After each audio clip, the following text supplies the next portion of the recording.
যে মানুষটাও শুধু সারাদিন একটাই চিন্তা করে, কেমনে খাবো কেমনে বাঁচবো, আর কোনো চিন্তা নেই আমার কে বানাইল, আমি কে, আমাকে আশরাফুল মাখলুকাত বিনা দস্তভাবে দরখাস্তে আল্লাহ আমাকে বানাইলেন। আমি মায়ের পেটে যখন ছিলাম আমার কোনো অস্তিত্ব ছিল না। মিন নুতফাতিন আমশাজ নাবতালিহি ফাজআলনাহু সামিয়ান বাসীরা। আল্লাহ বলেন তোরা কিন্তু এখন আমি কেমনে বানাইছি, নুতফায়ে আমশাজ। যেই নুতফায়ে আমশাজের ভিতরে পৃথিবীর কোন মানুষের কোন সূরাত বাহির করতে পারবে না। পারবে? কোথায় আমার হাত, কোথায় পা, কোথায় চক্ষু, কোথায় কান, কোথায় গোশত, কোথায় হাড্ডি, কোথায় বাইরা রক্ত, এর কোন অস্তিত্ব নুতফায়ে আমশাজ ভেজালিয়া নাপাক পানির মধ্যে আছে কোথাও? কথা বলে না। এরকম একটা ভেজালিয়া নাপাক পানি আমার মায়ের উদরের ফ্যাক্টরির ভিতরে ফেলাইয়া 10 মাস মধ্যে ভেজালিয়ে ফিরাইয়া এত সুন্দর চেহারা দিয়া, এত সুন্দর চোখ, এত সুন্দর দাঁত, এত সুন্দর নাক, এত সুন্দর হাত পা হাড্ডি গোশত দিল কে? এই চিন্তা যার মধ্যে নাই, আমি মনে করি তার মধ্যে গরুর মধ্যে প্রমাণের আল্লাহ পাক রব্বুল আলামিন আমাদেরকে চিন্তা করিয়া খাঁটি মুমিন হওয়ার তৌফিক দান করুন। এই বস্তুবাদের জমানায় আল্লাহ পাক আপনাকে আমাকে দুনিয়ার সমস্ত কাজকর্ম ফেলাইয়া প্রচন্ড গরম উপেক্ষা করিয়া এই দিনই মজলিসে আসার তৌফিক দান করছেন। আল্লাহ খাস মেহেরবানি ছাড়া এটা সম্ভব কথা ঠিক না? এই জায়গায় টাকার জন্য কেউ আসেন না, খাওয়ার জন্য না, পুরস্কারও কাউকে দেওয়া হবে না। এদের উদ্দেশ্য একমাত্র কম আল্লাহ রব্বুল আলামিন এই মজলিসকে ঈমান ও আমল, ইসলাম ও মুসলমানের জন্য কবুল করে রাত অনেক হয়ে গেছে, লম্বা আলোচনা করবো না। আমি আয়াত শরীফ তেলাওয়াত করছি। আল্লাহ রব্বুল আলামিন বলতেছেন, ইয়া আইয়ুহাল্লাযীনা আমানু তাকুল্লাহা হাক্কা তুকাতিহি ওয়া লা তামুতুন্না ইল্লা ওয়া আনতুম মুসলিমুন। হে আমার ঈমানদারেরা, তোমরা আমি মাওলারে ভয় করার মতো ভয় করো এবং খবরদার মুসলমান না হইয়া কেউ মরিও না। খুব ভালো করে খেয়াল করুন, সংক্ষিপ্ত কথা খেয়াল দিয়ে শুনতে হবে। খেয়ালে আউলিয়া, বেখেয়ালে দেউলিয়া। খেয়ালের সাথে দুই একটা কথাও আল্লাহ কাজে লাগিয়ে দিতে পারে। আর বেখেয়ালে সারা জীবন বয়ান শুনলো, ওই বয়ানের কোনো মূল্য নাই। সংক্ষিপ্ত কথা বলবো, একটু খেয়ালের সাথে বোঝার চেষ্টা করবেন। আল্লাহ রাব্বুল আলামিন সবাইকে বোঝার এবং আমাকে সহিভাবে বলার তৌফিক দান করুন। আল্লাহ বলছেন, মুসলমান না হইয়া তো মরিও। কি না হইয়া? শর্তটা বেশি কঠিন না সহজ? কথা হয় না। আমাদের জন্য তো আরো সহজ, আমরা তো মুসলমান হইয়াই গেছি। মুসলমানের জন্ম হয়েছি না, আমাদের কাগজপত্রে সার্টিফিকেট আছে না, আমি আমার ধর্ম ইসলাম, আমি মুসলিম। কথা হয় না। সরকারি দপ্তরে আপনার ধর্ম পরিচয় আছে না, আমি তো সার্টিফিকেট হলো মুসলমান। অথচ আল্লাহ বলতেছেন মুসলমান না হইয়া তো মরি। ভাই আপনাদের কাছে জিজ্ঞেস করি, মুসলমানের সন্তান হইলে ডাক্তারের সন্তান হইলে কি ডাক্তার হয়? ইঞ্জিনিয়ারের সন্তান হইলে ইঞ্জিনিয়ার হয়? নূহ আলাইহিস সালামের ছেলে কেনান, নবীর ছেলে, সে ছিল কি জানেন না? কি কার ছেলে? জোরে কয় না, নবীর ছেলে। বলছেন ভালো করে।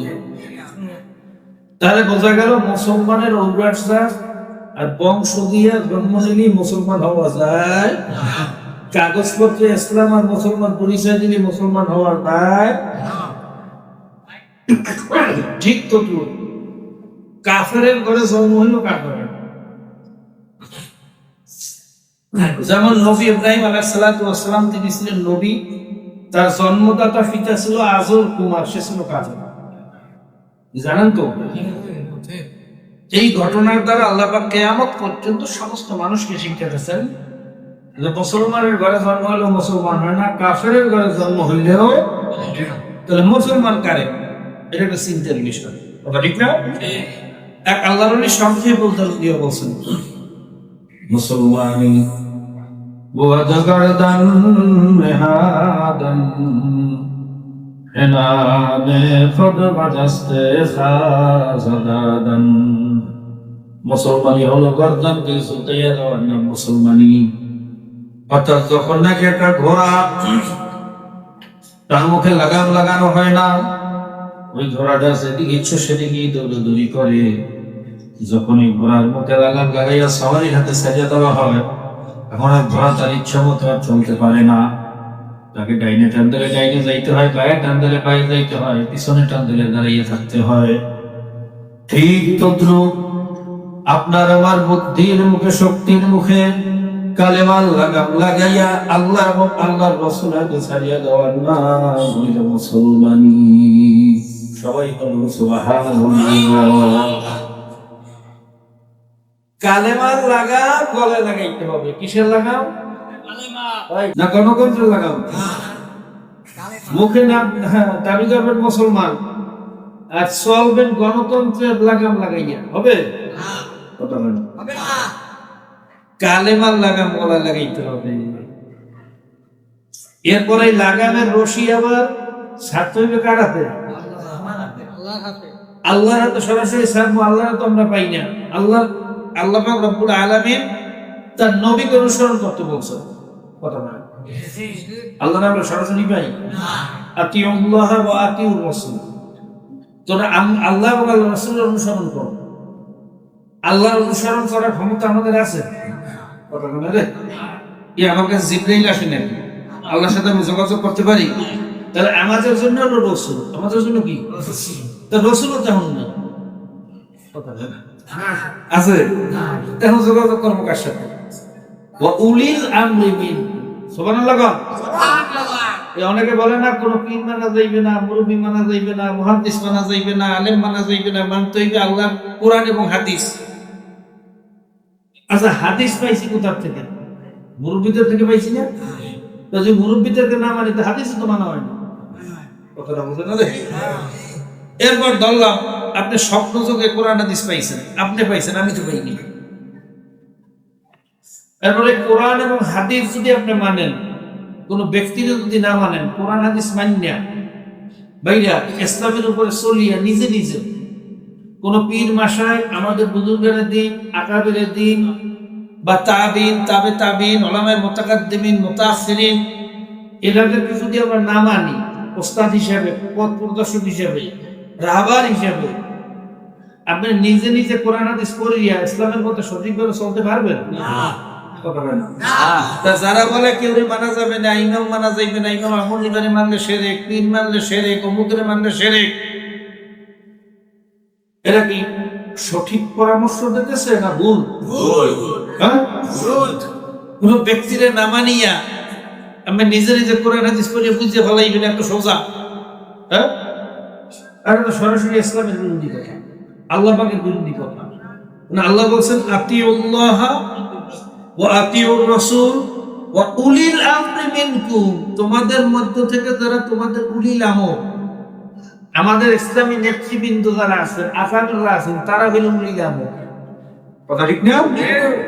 তাদের অনুসরণ করবে। কথা কার? দয়মান কার? যারা বলে কোনো ব্যক্তির অনুসরণ করা যাবে না, এরা কি ইসলামের পক্ষে গেল না বিরুদ্ধে গেল? আল্লাহ পাক রব্বুল আলামিন কফর মুরাদের থেকে মুসলমানদেরকে হেফাজত করুন। তো ভাইরা, কালেমার লাগাম গলায় লাগাইয়া আল্লাহ এবং আল্লাহর রাসূলের হাতে ছাড়তে হবে। আল্লাহ এবং আল্লাহর রাসূল যেইভাবে বলছেন সেইভাবে চলতে হবে। না দলের কথা অনুযায়ী চলতে হবে, নেতা নেত্রীর কথা অনুযায়ী। হ্যাঁ, আল্লাহ এবং আল্লাহর রাসূলের বিরুদ্ধে যদি বাবা মায়ের হুকুম দেয়, মুসলমান সেটা শুনতে পারে? বাবা মাও যদি ইসলামের বিরুদ্ধে হুকুম দেয়, মুমিন এটা শুনতে পারবে না। তাহলে মুমিন থাকতে পারবে। কথা ঠিক না? কথা শুনতে হইবে কার? মুখস্থ করেন কার? আর আদর্শ বা তরিকা বা পদ্ধতি মানতে হইবে কার? এক কথা আল্লাহর হুকুম, রাসূলের তরিকা।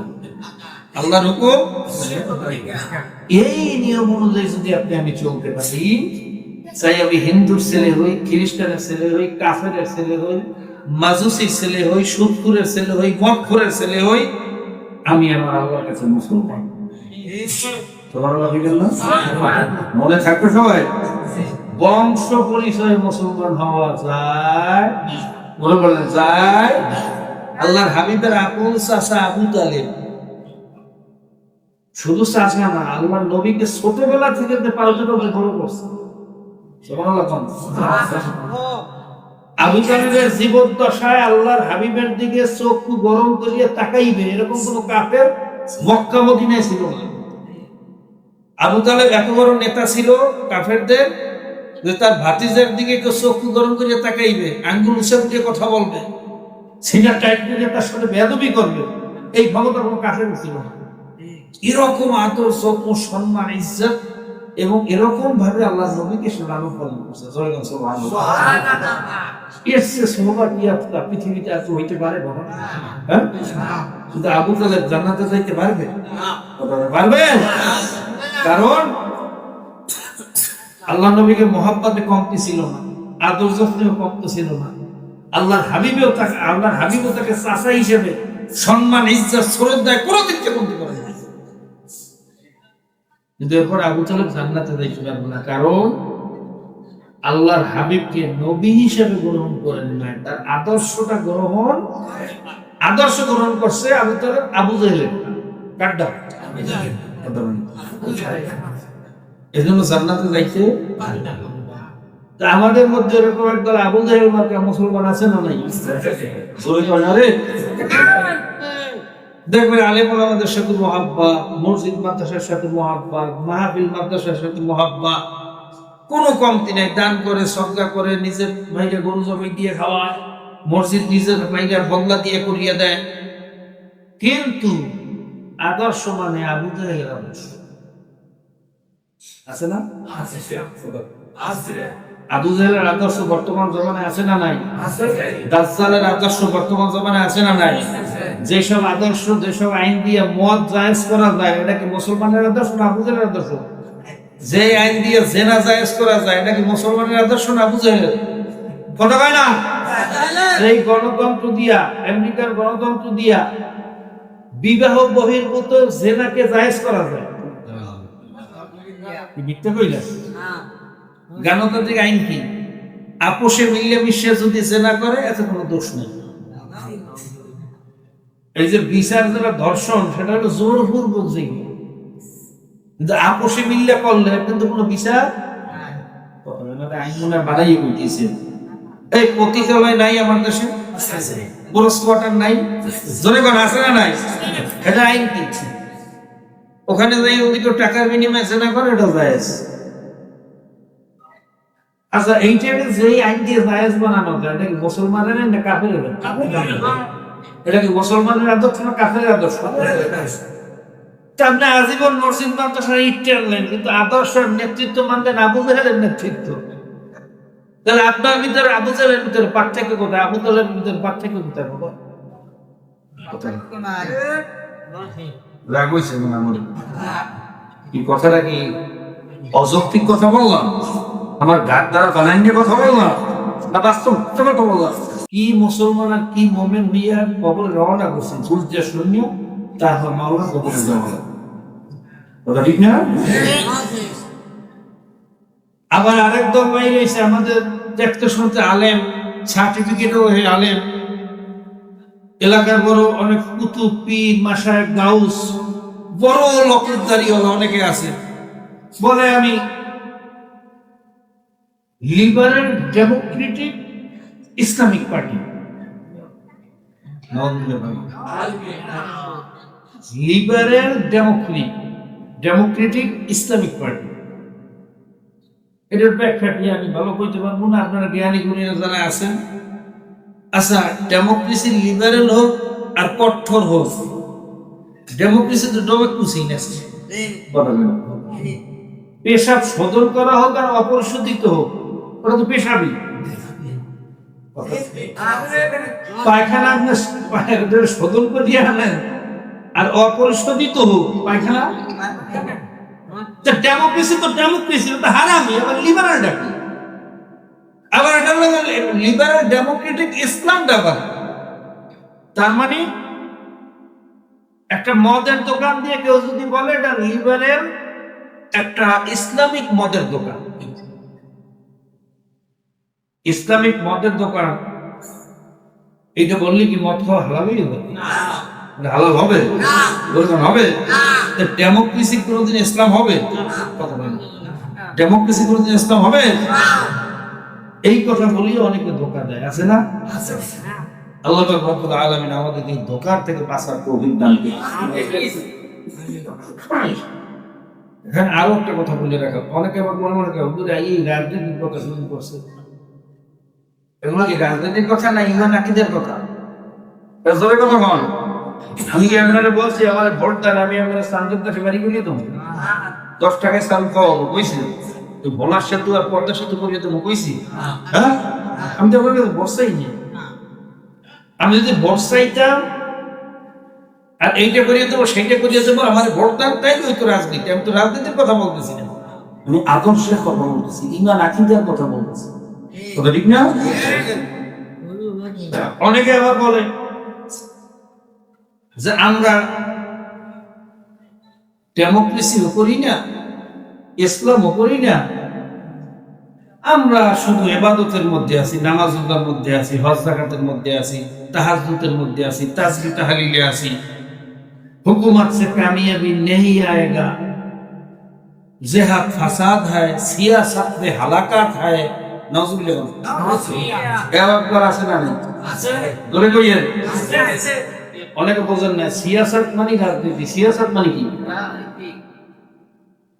सियासत में हलाकत है, हुकूमत से कामयाबी नहीं आएगा। আচ্ছা এই কথা যদি কেউ বলে, আমি আপনাদের কাছে জিজ্ঞেস করি, আল্লাহর নবী আলাইহিস সালাতু ওয়াস সালাম তিনি কি হুকুমত বা সিয়াসত বা রাজনীতি করছেন না করেন না? তেনার পরে যে চার সাহাবা ফারুন নাসে বাদাল আম্বিয়া আবু বকর সিদ্দিক রাদিয়াল্লাহু তাআলা আনহু, সুম্মা উমর, সুম্মা উসমান, সুম্মা আলী, যেনাদের মর্তবা আম্বিয়া কেরামদের পরে সবচেয়ে বেশি, তেনারাও প্রত্যেকে রাষ্ট্রপ্রধান ছিলেন না ছিলেন না? কথা কয় না? তা আল্লাহর নবী রাষ্ট্র পরিচালনা করছেন, সাহাবায়ে কেরাম রাষ্ট্র পরিচালনা করছেন। ইসলামী সংবিধান অনুযায়ী রাষ্ট্র পরিচালনা করলে সেখানে অ্যানসার কিভাবে কায়েম করতে হবে, বিচার কিভাবে করতে হইবে, সেখানে খাজনা ট্যাক্স কিভাবে ওসর আদায় করতে হইবে, সেখানে জেনা করলে কি বিচার, মদ খাইলে কি বিচার, চুরি করলে কি বিচার, এই সমস্ত কিসাসের আয়াত, সিয়াসাতের আয়াত কোরআনের মধ্যে আছে না নাই? অসংখ্য হাদিস আছে না নাই?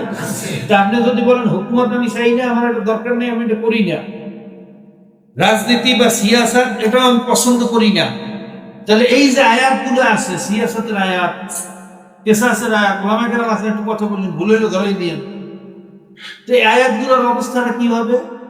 এগুলোকে মানসুখ করে দেবেন? কোরআন থেকে ভেঙে দেবেন? এই কথা বললে আয়াতগুলোকে অস্বীকার করা হয় না হয় না? কথা হয় না রে। আমি আপনাদের কাছে জিজ্ঞেস করি, কোরআনের একটা আয়াত তো ভালো কথা, একটা অক্ষরকেও যদি অস্বীকার করে তার ইমানের অবস্থাটা, হ্যাঁ, ইমান না থাকবে তার নামাজটা কোন কাজে লাগবে, তার যাকাতটা কোন কাজে লাগবে, তার হজটা কোন কাজে লাগবে? এই সমস্ত ইমান খাওয়া কথাবার্তা কিভাবে বলে আমার বন্ধুরা? আপনার যদি এটা ভালো না পারি, আপনার সাহস না হয়, ভালো না লাগলেও কিন্তু ইমান থাকছে না। উদখুলু ফিস সিলমি কাফা ওয়া লা তাত্তাবিউ খুতুওয়াতিশ শাইতান ইন্নাহু লাকুম আদুউউম মুবিন। এই আয়াত নাযিল হয়েছে আব্দুল্লাহ ইবনে সালাম রাদিয়াল্লাহু তাআলা আনহু সামনে। জানেন তো আপনারা? কথাটা জানেন? বলবো একটু? বলবো? আব্দুল্লাহ ইবনে সালাম রাদিয়াল্লাহু তাআলা আনহু তিনি যখন ইহুদি ধর্মে ছিলেন, ইহুদি ধর্মে উটের গোশত খাওয়া ছিল না জায়েজ। ইহুদি ধর্মে উট খায় না, কি খায় না? তিনি ইহুদি ধর্ম থেকে মুসলমান হওয়ার পরে তার বন্ধুদেরকে বললেন, সাহাবীদেরকে, অন্যদেরকে বললেন যে ভাই, উটের গোশত হালাল, ইসলাম ধর্মে এটা হালাল, আমি এটাকে হালাল জানি, মানিও, কিন্তু যেহেতু কোনোদিন খাই নাই, আমার একটু অভক্তি লাগে, আমি এটা খাইতে পারবো না, তোমরা খাও। কথাটা খুব খারাপ না? কথা খারাপ মনে হয়?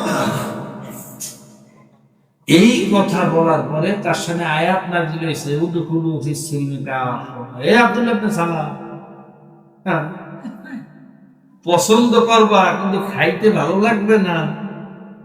এই মুসলমানি আমি আল্লাহর দরবারে কাজে লাগবে, পরিপূর্ণভাবে ইসলামের দাখিল হও। খাইয়া প্রমাণ করো আমি এটাকে মত দিয়ে পছন্দ। সুবহানাল্লাহ বলুন না, এর নাম হলো ইসলাম। কথা ঠিক না? এরপরে আমি বলি, অনেকে নামাজ পড়ে না কিন্তু নামাজকে পছন্দ করে, আইস পড়ে না কাইম পড়বে, এই লোকটাকে কাফের বলা, কাফের বলা যাবে? ফাসেক বলা যাবে, গুনাহগার বলা যাবে। কথা ঠিক না? কিন্তু কেউ যদি বলে আমি নামাজকে পছন্দই করি না, আজানের আওয়াজ কবির চৌধুরীর মতো যদি বলে আমাদের বেশার আওয়াজের মতো লাগে, বলবেন না? যদি এই কথা বলে তাকে আর মুসলমান বলা যায়? নামাজ পছন্দ করি না বললে তার ঈমান থাকে? তা সিয়াসত করে না কিন্তু পছন্দ করে, এই লোকটা গুনাহগার হতে পারে, তাকে বেঈমান বলা, কাফের বলা? কিন্তু খোদা না খাস্তা যদি বলে আমি এটা পছন্দই করি না, তাকে ঈমানদার আর বলা কোন সুযোগ নাই। কাজী বাবা, আমার কথা হলো, আপনার যদি ভয় লাগে শুধু মিডা সুন্নাত, যে সুন্নাতে কাফেররাও রাজি,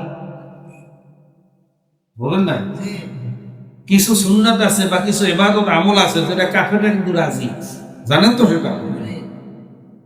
আল্লাহ নবী আলাইহিস সালাতু ওয়াস সালামকে 1450 বছর আগে কাফেররা প্রস্তাব দিয়েছিল, হে মুহাম্মদ আরবি, তুমি কি শুরু করছো? তোমার এত ভালো জানি, তোমাকে এত পছন্দ করি, তোমাকে তুমি যা শুরু করছো আমাদের বাপদাদার ধর্মকে ডুবিয়ে দেবো। ঠিক আছে, তুমি ইবাদতের কথা বলো, নামাজের কথা বলো, রোজার কথা বলো, হজের কথা বলো, যাকাতের কথা বলো, দান সদকার কথা বলো, শুধু আমাদের এই এই কুফরের বিরুদ্ধে কিছু বলিও না। যদি একটা প্রস্তাবে রাজি হও, তুমি কি চাও? সুন্দরী নারী চাও? বলো আমাদের বংশে কারে পছন্দ হয়, তোমার কাছে বিয়ে দিয়ে দেবো। তুমি সম্পদ চাও, খেজুরের বাগান কয়টা চাও, কোনটা চাও, বলো, তোমাকে দিয়ে দেবো। তুমি নেতা হইতে চাও, আসো, তোমাকে আমাদের গোত্রের নেতাও বানিয়ে দেবো। শর্ত কয়টা? কয়টা? যে আমাদের আদর্শের বিরুদ্ধে কিছু কখনো নাই, তুমি তোমার ইবাদত করতে থাকো। আল্লাহ নবী আলাইহিস সালাতু ওয়াস সালাম এই প্রস্তাবে রাজি হয়েছিলেন, হয়েছিলেন। আফসোস, বর্তমান জমানায় একদল মুসলমান এই 1450 বছর পরে এই কাফেরদের প্রস্তাবে রাজি হয়ে গেছে। একদল দেখবে শুধু নামাজের কথা কয়, রোজার কথা কয়, হজের কথা কয়, যাকাতের কথা কয়, কিন্তু কুফরি আদর্শের বিরুদ্ধে কোনো কথা বলে না। কুফরি আদর্শকে সমাজ থেকে দূরীভূত করি, আল্লাহ এবং আল্লাহর রাসূলের আদর্শকে বাস্তবায়নের কোন প্ল্যান প্রক্রিয়া তাদের মধ্যে, কারো চিন্তা করছে এখন তো আরামই আছে, এখন সবাই আমার ভালোবাসে, আওয়ামী লীগগণ, বিএনপিগণ, জাতীয় পার্টিগণ, জাসুদগণ, বাসুদগণ, আতুর মার্কা, ক্ষমতা মার্কা, কুড়াল মার্কা, ডাহি মার্কা, কাতি মশা মার্কা, দেশে তোর মার্কার অভাব নেই, আছে নাকি? কথা হয় না? সব দলের মানুষ আমার কাছে এই মুড়ি দেয়, আমার হাদিয়া তোফা দেয়, আমার হুজুর হুজুর করে। যদি এই কুফরি আদর্শ, গণতন্ত্র, সমাজতন্ত্র, ধর্মনিরপেক্ষতাবাদ এদের বিরুদ্ধে যাইয়া ইসলামী আদর্শ বাস্তবায়নের প্ল্যাটফর্ম নিয়ে মাঠে নামি, তাহলে মুড়ি টুড়ি যা বানাইছি, হাদিয়া তোফা যা লইছি, উল্টে বলে পেট দিয়ে বের করবে। কথা ঠিক না? আর এই মুড়ি টুড়ি একটাও থাকবে না, সব সব কথা বলে, কথা কয় না? তাহলে বাবা আপনি পেট নীতি পছন্দ করলেন, আল্লাহ হাবিবের নীতি পছন্দ করলেন না। আপনি যে কাফেরদের প্রস্তাব অনুযায়ী কাজ করলেন, আল্লাহর হাবিবের তরিকা অনুযায়ী তো কাজ হইল না। কি কথা ঠিক না বেটি? কাজে যারা এখনো ভুলের মধ্যে আছেন, আমার উপর রাখবেন না বাবা, আমি পায়ে হাত দিয়ে বলিয়ে গেলাম, আপনিও কবরে যাইবেন, আমিও কবরে যাব। কবরে কে পীর, কে মুরিদ, কে মুফতি, কে মুহাদ্দিস, এই প্রশ্ন কিন্তু করা হবে না। কবরে দেখবে ঈমান আর আমল ঠিক আছে, কথা ঠিক না? কাজী বাবা পায়ে হাত দিয়ে বলিয়ে গেলাম, এখনো সময় আছে, ঈমান আমল ঠিক করিয়ে তারপর মামলা কবরে যাওয়া হবে, কথা ঠিক না? ঈমান আমল ছাড়া তো আলেম শুনি, জাহেল শুনি, পীর শুনি, মুফতি শুনি, মাওলানা শুনি, জুমলা শুনি, অনেকের মুসলমান শুনি। ভাইয়া দুনিয়ার বর্তমান জমানে আলেম হওয়ার সহজ, কোন মতে পরীক্ষা দিয়ে সার্টিফিকেট দিয়ে আসলে আলেম হওয়া যায়, কথা ঠিক না ঠিক? বর্তমান জমানায় পীর হওয়া সহজ, মুক্তি হওয়া, মুহাদ্দিস হওয়া সহজ, কিন্তু খাঁটি মুমিন হওয়া বড় কঠিন। কি মুসলমান হইলাম, কি ইমানদার হইলাম, এই ইমান আর এই মুসলমানই মাওলার দরবারে কোনো কাজে লাগবে কিনা বুঝিয়া শুনিয়া হিসাব নিকাশ মিলাইয়া তারপর মাওলার কবরে রওনা করবে। বাবা খবরদার, ইমান আমল দুরুস্ত না করিয়া কবরে গেলে কোন পরিচয় দিয়া কিন্তু সামনে দেওয়া যাবে না। আল্লাহ নবী আলাইহিস সালাতু ওয়াস সালাম তার মেয়ে ভাইয়া ফাতেমা রাদিয়াল্লাহু তাআলা নাকে নসিহত করতেছেন, ইয়া ফাতেমা তানজি নাফসাকা মিনান নার, হে ফাতেমা তুমি নিজেকে নিজে জাহান্নামের আগুন থেকে বাঁচাইয়া তারপর মাওলার কবরে লইয়া শুইও। কবরে লইয়া যদি পরিচয় দাও আমি নবীর মেয়ে, মা এই কথা কিন্তু কবরে শুনবে না। আমি হাসান হোসেনের মা এই কথা কবরে শুনবে না। আমি আলীর স্ত্রী এই কথাও কবরে শুনবে না। কবরে শুধু দেখবে ঈমান আর আমল ঠিক আছে কিনা। কাজে ফাতেমা সোজা না হইয়া কবরে যাইও না। কবরে কিন্তু কোনো পরিচয় দিয়া সামনে যাওয়া যাবে না। গাজী ভাইরা, এইটাই শুধু চিন্তাই, এইটাই হলো ওয়াজ। আল্লাহ নবী যদি তার মেয়ে ফাতেমাকে এই কথা বলতে পারেন, খাতুনে জান্নাত ফাতেমা সাইয়্যিদা শাবাবে আহলে জান্নাহ, যারা যুবকদের সরকারি করবে বেহেশতের ভিতরে, সেই হাসান হোসেনের মা ফাতেমা, আলী শেরে আলী কারামাল্লাহু ওয়াজহুর স্ত্রী, সব কিছু বাদ দিলে আল্লাহ নবীর মেয়ে। আল্লাহ, বাবা একটু চিন্তা করিয়া দেখেন, একটু বুঝতে গিয়া দেখেন, আল্লাহ নবী তা আবার কেমন নবী? সাধারণ কোন নবী না। যেই নবীকে সৃষ্টি না করলে গোটা দুনিয়ার বালু কোনার সৃষ্টি হইতো না। জোরে বলুন সুবহানাল্লাহ। যেই নবী বেহেশতে প্রবেশ করার আগে কোন নবী রাসূল বেহেশতে ঢোকার অনুমতি পাবেন না। যেই নবী ভাইরা বেহেশত সব সময় তার আকাঙ্ক্ষা করতেছে, আমরা সবাই শুধু বেহেশতকে আকাঙ্ক্ষা করি, আল্লাহ তুমি আমাকে বেহেশত দাও, বেহেশত দাও। আর বেহেশত সব সময় আল্লাহর নবীর আকাঙ্ক্ষায় অপেক্ষায় আছে। কখন আল্লাহ নবী বেহেশতের ভিতরে পাও রাখবে, কখন বেহেশত ধন্য হইয়া যাবে। জোরে বলুন সুবহানাল্লাহ। ভাইরা, আল্লাহর নবীর মর্তবা মর্যাদা আমি কেমনে বুঝাবো? আমার বোঝানোর যোগ্যতা নাই। আল্লাহ কিয়ামতের ময়দানে জান্নাতের ভিতরে ফি মাকআদি সিদকিন ইনদা মালিকিন মুকতাদির, মাকআদে সিদ নামক একটা জায়গা হবে। ওই জায়গার ভিতরে সমস্ত জান্নাতীদেরকে নিয়ে আল্লাহ পাক রব্বুল আলামিন একটা বিশাল মাহফিলের আয়োজন করবেন। জোরে কোন সুবহানাল্লাহ। ওই মাহফিলের ভিতরে নূরে জামালি হইয়া ঠান্ডা আরামদায়ক নূর, যেই নূরের দিকে তাকাইলে চক্ষু ঝলসাইবে না, বেহুশ হওয়া লাগবে না। এর আগে নূরে জালালি যখন আল্লাহ পাক ৭০,০০০ নূরের পর্দা ফাঁক করিয়া বান্দাদেরকে সাক্ষাৎ দান করবেন, তার নূরের ঝলকানিতে সবাই বেহুশ অবস্থায় ৪০,০০০ বছর সিজদা করিয়া থাকবে। জোরে কোন সুবহানাল্লাহ। তখন ভাইরা ৪০,০০০ বছর পরে জান্নাতীরা উঠিয়া বলবে, মাবুদ রে, তুমি তো তোমার হাবিব তো বলছে সাতারাউনা রাব্বাকুম কামা তারাউনাল কামারা ফি লাইলাতিল বাদ, তোমাকে আমরা পূর্ণিমার চাঁদের মতো দেখতে থাকবো, কোনো বিরাবিরি করা লাগবে না, বেহুশ হওয়া লাগবে না। এখন তোমাকে আমরা কি দিদা তুমি আমাদেরকে দিলা?